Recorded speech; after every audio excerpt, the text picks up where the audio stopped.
Hello friends, ഇന്ന് നമ്മൾ നോക്കുന്നത് പ്രയർ ഏരിയനെ കുറിച്ചിട്ടാണ്. അപ്പോൾ ഒരു പുതിയ വീട് കാര്യങ്ങളാണ് ചെയ്തിരിക്കുന്നത്. അപ്പോൾ പ്രയർ ഏരിയയാണ് നമ്മൾ ചെയ്തിരിക്കുന്നത്.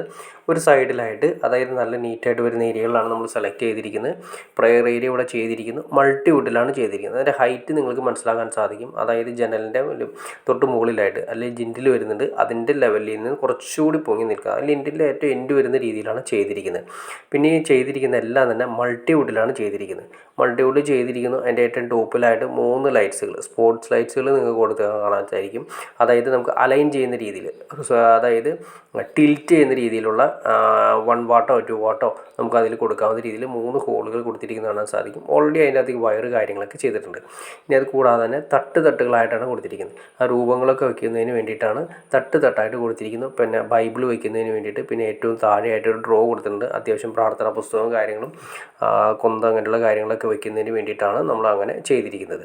അത് ഏറ്റവും താഴെ ഒറ്റ ഡ്രോയിൽ കൊടുത്തിട്ടുണ്ട്, 2 ഡ്രോ കൊടുത്തിട്ടുണ്ട്. അതിൻ്റെ അകത്ത് അത്യാവശ്യം നമുക്ക് വരുന്ന പ്രാർത്ഥനാ പുസ്തകങ്ങളും കാര്യങ്ങളൊക്കെ കൊടുക്കുന്നതിന് വേണ്ടി അതിൻ്റെ അകത്ത് നമുക്ക് യൂസ് ചെയ്യാൻ സാധിക്കും. ഇപ്പുറത്തെ സൈഡ് നമുക്ക് യൂസ് ചെയ്യാൻ സാധിക്കും. ഇതെല്ലാം മൾട്ടിവുഡിൽ ചെയ്തതിന് ശേഷം, മൾട്ടിവുഡിൽ ചെയ്ത് അതിൻ്റെ പെയിൻറ്റിങ് എല്ലാം തന്നെ ചെയ്ത്, ഇപ്പോൾ തേക്കിൻ്റെ പെയിൻറ്റിങ് ഡിസൈനിങ്ങാണ് കൊടുത്തിരിക്കുന്നത്. അതെല്ലാം തന്നെ നമ്മൾ പെയിൻറ്റിലാണ് ചെയ്തെടുക്കുന്നത്. അവ നീറ്റായിട്ട്, എന്നാൽ നമുക്കധികം വലിയ ആർഭാടങ്ങളില്ലാത്ത രീതിയിൽ വളരെ സിമ്പിളായിട്ട് നമുക്ക് ഓവറായിട്ട് ചിലവ് കാര്യങ്ങൾ വരാത്ത രീതിയിലാണ് ചെയ്ത് ക്ലിയർ ചെയ്തിരിക്കുന്നത്. പിന്നെ നമുക്കിതിൻ്റെ LED സ്ട്രിപ്പുകളാണ് കൊടുത്തിരിക്കുന്നത്. പിന്നെ ഇതിൻ്റെ അകത്ത് മെയിനായിട്ട് നമ്മൾ കൊടുത്തിരിക്കുന്ന ലൈറ്റുകൾ നിങ്ങൾ കണ്ടു.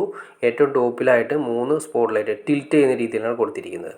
പിന്നെ LED സ്ട്രിപ്പുകൾ വരുന്ന രീതിയിൽ സൈഡിൽ, അത് ഞാൻ ജസ്റ്റ് നിങ്ങൾ കാണിച്ചിട്ട് LED സ്ട്രിപ്പ് എങ്ങനെ കൊടുക്കണമെന്നുള്ള ഡീറ്റെയിൽസ്. അപ്പോൾ മിക്ക സ്ഥലങ്ങളിലും പ്രയർ ഗൈഡ് ചെയ്യുന്ന സമയത്ത് നമുക്ക് LED സ്ട്രിപ്പ് കൊടുക്കാനുള്ള സ്പേസ് സാധാരണ കാണാറില്ല. അപ്പോൾ ഇവിടെ നമ്മൾ ചെയ്തിട്ടുണ്ട്. അത് നമുക്ക് അഡ്വാൻസ് ആയിട്ട് ആദ്യമേ തന്നെ ചെയ്തിട്ടാണെങ്കിൽ ഏറ്റവും നല്ലത്. അത് ഞാൻ ജസ്റ്റ് നിങ്ങൾക്ക് കാണിച്ചു തരാം. ഈ തട്ട് വരുന്ന സ്ഥലങ്ങളിൽ ലൈറ്റ് വേണമെങ്കിൽ തട്ടിൻ്റെ താഴെ നിന്ന്, ഇത്രയും കനം വരുന്നതുകൊണ്ട് തട്ടിൻ്റെ താഴെ നിന്നും തുളച്ച് നമുക്ക് വേണമെങ്കിൽ ടിൽറ്റ് ചെയ്യുന്ന രീതിയിലുള്ള, അതായത് രൂപത്തിൻ്റെയൊക്കെ മുഖത്തേക്ക് അടിക്കുന്ന രീതിയിൽ, കിട്ടുന്ന മുഖത്തേക്ക് നമുക്ക് സ്പ്രെഡ് ചെയ്ത് നിൽക്കുന്ന രീതിയിൽ നമുക്ക് ലൈറ്റ് കൊടുക്കാം. ഉണ്ടോ? ഈ സ്ഥലത്ത് നമുക്കൊരു 2 mm, 1 mm, 1 സെൻറ്റിമീറ്റർ, 2 സെൻറ്റിമീറ്റർ, അല്ലെങ്കിൽ 1 സെൻറ്റിമീറ്റർ മതി. 1 സെൻറ്റിമീറ്റർ പ്രൊജക്റ്റ് ചെയ്തിട്ട് കാണാൻ സാധിക്കേണ്ട. ഈ സൈഡുകളിലെല്ലാം തന്നെ 1 സെൻറ്റിമീറ്റർ പ്രൊജക്റ്റ് ചെയ്ത് നിൽക്കുന്നത് കാണാൻ സാധിക്കും. ഇവിടെ നമുക്ക് LED സ്ട്രിപ്പോ പ്രൊഫൈൽ LED ഒട്ടിച്ച് ക്ലിയർ ചെയ്യാം. അപ്പോൾ അതിൻ്റെ ഗുണം എന്താ വെച്ചിട്ടുണ്ടെങ്കിൽ, നമുക്ക് പ്രയർ ഏരിയ ചെയ്യുന്ന സമയത്ത് ഫ്രണ്ടിലേക്കല്ല വെട്ടം വരുന്നത്, ബാക്ക് സൈഡിലേക്ക് വെട്ടം പോകുന്നതുകൊണ്ട് നമുക്ക് എപ്പോഴും നല്ലൊരു ഉദിച്ച് നിൽക്കുന്ന ഒരു ഫീലിംഗ് നമുക്ക് പ്രയർ ഏരിയ നമുക്ക് കിട്ടും. അതായത് നമ്മൾ ഫ്രണ്ടിലേക്ക്, കണ്ണിലേക്ക് LED ലൈറ്റുകൾ അടിച്ച് കഴിഞ്ഞാൽ നമുക്കതൊരു ഫീലിംഗ് കിട്ടില്ല. കാരണം നമുക്ക് ആ LED ലൈറ്റ്സ് കാണാനും സാധിക്കും, നമുക്ക് അങ്ങോട്ട് പ്രയർ ഏരിയയിലേക്ക് നോക്കാനും സാധിക്കില്ല. അപ്പോൾ നമുക്ക് ഓൾറെഡി ബാക്ക് സൈഡിലേക്ക്, അതായത് പ്രയറിൻ്റെ മതിൽ ചുമരിനോട് ചേർന്ന് അടിക്കുകയാണെങ്കിൽ, ലൈറ്റ് അടിക്കുകയാണെങ്കിൽ എപ്പോഴും ഉദിച്ച് നിൽക്കുന്നതായ ഒരു ഫീലിംഗ് നമുക്ക് പ്രയർ ഏരിയയിൽ കിട്ടും. പിന്നെ നമ്മൾ പറഞ്ഞു, പെയിൻറ്റിങ്ങിൻ്റെ കാര്യങ്ങൾ പറഞ്ഞു. പെയിൻറ്റിങ് ഇത് മൾട്ടിവുഡിൽ ചെയ്തതിന് ശേഷം തേക്കാണ് ചെയ്തിരിക്കുന്നത്.